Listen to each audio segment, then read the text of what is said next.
Bismillahirrahmanirrahim. Assalamualaikum warahmatullahi wabarakatuh. Innal hamdalillah nahmaduhu wa nasta'inuhu wa nastaghfir wa na'udzu billahi min syururi anfusina wa min sayyiati a'malina.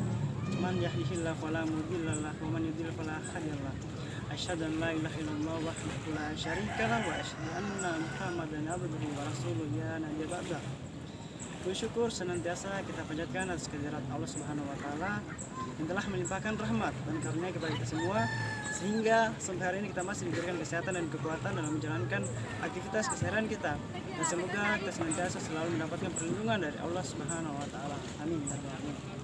Salawat serta salam tak lupa pula kita aturkan kepada junjungan kita Nabi besar Muhammad sallallahu alaihi wasallam yang telah berjuang menggulung tikar-tikar kejahilian di muka bumi dan berhasil membentang permadani suci yang mencerahkan hati umat manusia. Dan semoga kita termasuk golongan orang-orang yang mendapatkan syafaatnya di yaumil akhir nanti, insyaallah. Baik, pada kesempatan kali ini saya akan mencoba memaparkan materi mengenai salah satu contoh tenaga endogen dan salah satu contoh tenaga eksogen. Nah, saya mengambil salah satu contoh tenaga endogen seperti gempa bumi dan tenaga eksogen berupa pelapukan. Baik, namun sebelum saya menjelaskan mengenai salah satu contoh tenaga endogen maupun tenaga eksogen, terlebih dahulu saya memperkenalkan diri. Perkenalkan, nama saya Ramadan dengan standbook A1P11908.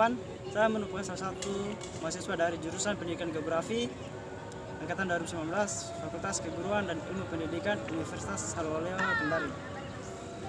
Baik, sebelum kita masuk materi mengenai gempa bumi dan pelapukan, terlebih dahulu kita harus mengetahui apa sih yang dimaksud dengan tenaga endogen dan tenaga eksogen tersebut. Tenaga endogen merupakan tenaga pengubah bentuk muka bumi yang berasal dari dalam bumi, sedangkan tenaga eksogen merupakan tenaga pengubah bentuk muka bumi yang berasal dari luar bumi. Baik, kita melangkah pada pokok pembahasan kita mengenai salah satu contoh pengubah bentuk muka bumi atau endogen seperti gempa bumi dan salah satu contoh pengubah bentuk muka bumi seperti pelapukan. Baik, untuk lebih jelasnya mengenai gempa bumi dan pelapukan, mohon simak penjelasan berikut. Oke, baik, kita melangkah pada pokok pembahasan kita yang pertama mengenai gempa bumi. Pengertian gempa bumi.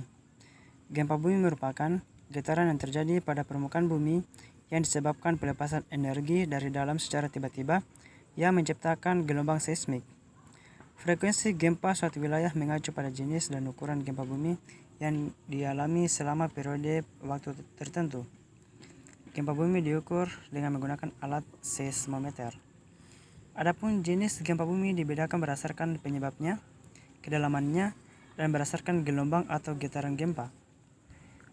Kemudian berdasarkan penyebabnya, gempa dibagi menjadi 5 bagian. Pertama, gempa bumi tektonik. Kedua, gempa bumi tumbukan. Ketiga, gempa bumi runtuhan. Keempat, gempa bumi vulkanik.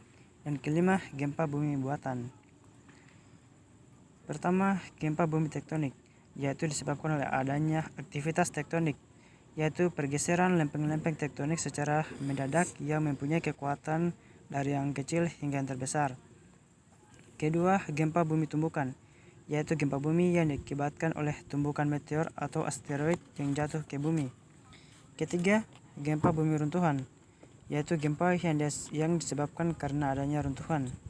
Keempat, gempa bumi vulkanik, yaitu gempa yang terjadi akibat adanya aktivitas vulkanik gunung berapi. Kelima, gempa bumi buatan, yaitu gempa bumi yang terjadi karena aktivitas manusia. Kemudian berdasarkan kedalamannya, gempa dibagi menjadi 3, yaitu gempa bumi dalam, gempa bumi menengah, dan gempa bumi dangkal. Gempa bumi dalam adalah gempa bumi yang hiposentrumnya berada lebih dari 300 km di bawah permukaan bumi. Kedua, gempa bumi menengah, yaitu gempa bumi yang hiposentrumnya berada lebih dari 60-300 km di bawah permukaan bumi. Ketiga, gempa bumi dangkal merupakan gempa yang hiposentrumnya kurang dari 60 km dari permukaan bumi dan menyebabkan kerusakan besar di permukaan bumi. Kemudian berdasarkan gelombang atau getaran gempa terbagi menjadi 2, yaitu pertama, gempa primer, kedua, gempa sekunder. Gempa primer merupakan gempa dengan gelombang atau getaran gempa yang terjadi di permukaan bumi dengan kecepatan sekitar 7 sampai 14 km per detik. Kemudian gempa sekunder atau gempa gelombang sekunder, yaitu gelombang atau getaran yang merambat dengan kecepatan 4 sampai 7 km per detik. Kemudian kita melangkah pada penyebab terjadinya gempa bumi. Penyebab terjadinya gempa bumi dibagi lagi menjadi 5 bagian. Pertama, disebabkan oleh adanya aktivitas vulkanik. Kedua, disebabkan oleh adanya aktivitas tektonik atau pergeseran lempeng-lempeng tektonik. Ketiga, disebabkan oleh adanya tumbukan meteor atau asteroid yang jatuh ke bumi. Keempat, disebabkan oleh adanya aktivitas manusia. Dan kelima, disebabkan karena adanya runtuhan. Selain itu juga terdapat gambar-gambar akibat gempa bumi yang pernah terjadi di dunia.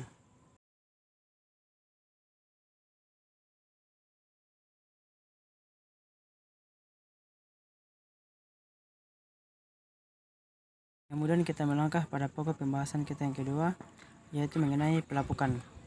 Pengertian pelapukan.